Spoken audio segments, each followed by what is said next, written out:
इसको साग तैयार हो गया, इसका देसी घी का तड़का लगेगा।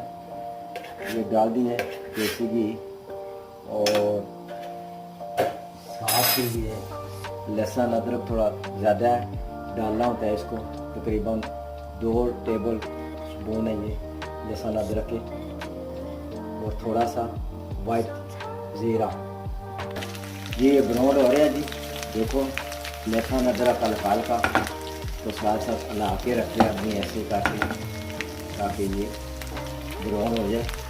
तो ये साग के अंदर जाएगा, बहुत ही जायके वाला बनेगा ये।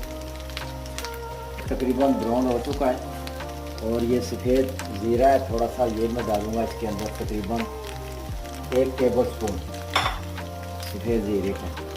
ये देखिए बन जाएगा ये। बिस्मिल्लाहिर्रहमानिर्रहीम। ये देखिए कितना मज़े का है।